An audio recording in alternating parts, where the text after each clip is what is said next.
bizarre ending that capped a bad weekend for the replacement refs, which was filled with disputed calls. But what happened on ESPN Monday Night Football tonight just might be the tip of the iceberg. Yeah, you can't make it up. What should have been an interception was a game-winning touchdown that cost the Packers a win in Seattle. Speaking of Seattle, here's Stuart Scott. Welcome back to SportsCenter's coverage of Monday Night Football. A lot of tweets are rolling in as Rick Riley joins us. Our favorite tweet, a guy named @Zoldak, said Russell Wilson became the first quarterback in history to throw a game-winning interception.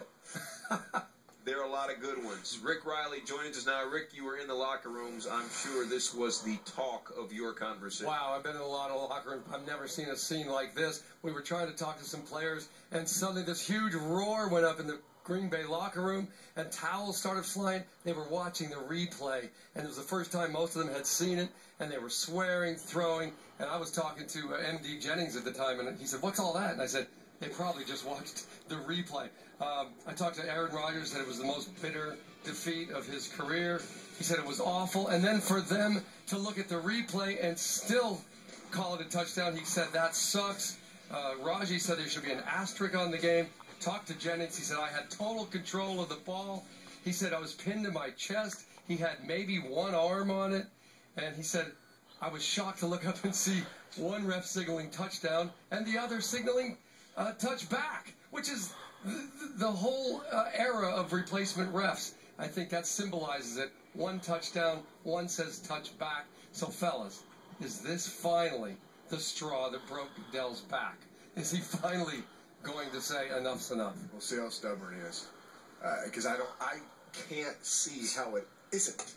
I know you're going to tell me I'm an idiot. You're going to tell me that it doesn't matter. They're going to get ratings, but at some point, biggest ratings, pull your head out and realize what you're doing to the game. You can't take $1,000 pair of Italian loafers and step in poop over and over again, and that's what we're doing. Well, fundamentally, the way that they look at the referees, for years referees were high school teachers, and they brought them in and they paid them a few bucks, and they've grown into a pretty good organization, now have a union.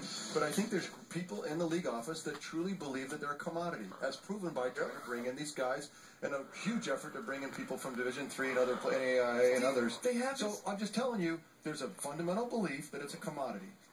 Sure. That's what's driving it.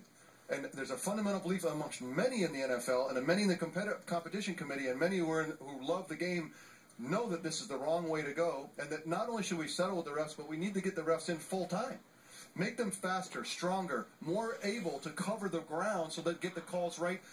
Be guys that are truly partners with the NFL. Let's just get them back. I asked Charles Woodson, is this the game that's going to get this thing settled? And he says, if it's not, he didn't know what would. Because they can't get much worse than this. Rick, you've covered a whole lot of sports in your 25 years of life. You can send me a check later. Where does this rank on your bizarre things that I've covered meter? First of all, thank you for saying I'm only 25 years old. Yeah. And second of all, this has got to be in the top 20. Very weird game. It's just early in the season. It didn't decide a pennant race or a championship or anything. But I've never seen 20 guys throwing things at a TV set in a locker room and they got a 3,000-mile flight home, and Roger said it was already long, and now this makes it much longer. Rick, well, let me ask you another question. No one thought that the Packers would come back out in the field while Seattle kicked the extra point that they had to kick. Did the guys talk about who or what convinced them to come out of the locker room when we know that they didn't want to? No, they didn't. I was trying to talk to Jennings as he was looking for his helmet because he was one he thought he was supposed to be out there. They barely got 11 guys out there. I'm not sure they did. I got to believe that Mark Murphy, president for the Packers, called down to Mike McCarthy and said, we're the Packers. Get out there, finish this right. Because it seemed to me there was some delay. Go in, don't worry about it. Screw this, I'm not going to worry about it. We got job. And somebody called down and said, we don't do that. Get out there. But the whole patina of this whole season so far has been a joke. This league was a Mona Lisa, and they're painting a mustache on it. This has got to stop. He says it so much better. You know what I mean? I spent 2 minutes. He's been working on that line for 25 minutes. Just saying, this is really getting ugly. Golden Tate, the wide receiver who caught 2 touchdown passes, the second one being that last controversial one, did get up with Lisa Salters. Let's hear what Golden had to say about it. Thank you very much. Golden, take me through that last play. What was the play call? It's wide to right. I just ran my route, made sure I was in the end zone, trying to read what Russell's going to do. I saw him come back my way. He threw it up, gave somebody a chance, and I just competed.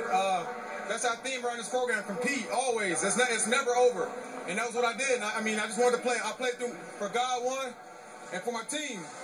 Did you push off? I don't know what you're talking about. What happened after the play when you were both fighting for the ball? I didn't know who they gave it to, so I just made sure I kept my hands on it. We both, me and the defender and I both fought for it, and I couldn't hear any whistles. I didn't know what the ruling was, so I just tried to keep fighting for it. I heard it was a touchdown, and there we go. And then you went to the locker room and had to come back out. Have you ever been involved in an ending like this? No, I haven't. I'm unaware of the rule, so I don't know what the rule is, but I don't see why we had to come back out. I mean, there's 0 seconds on the clock. They couldn't block it and win, so I don't know. Congratulations on the win and on the touchdown. Thank you.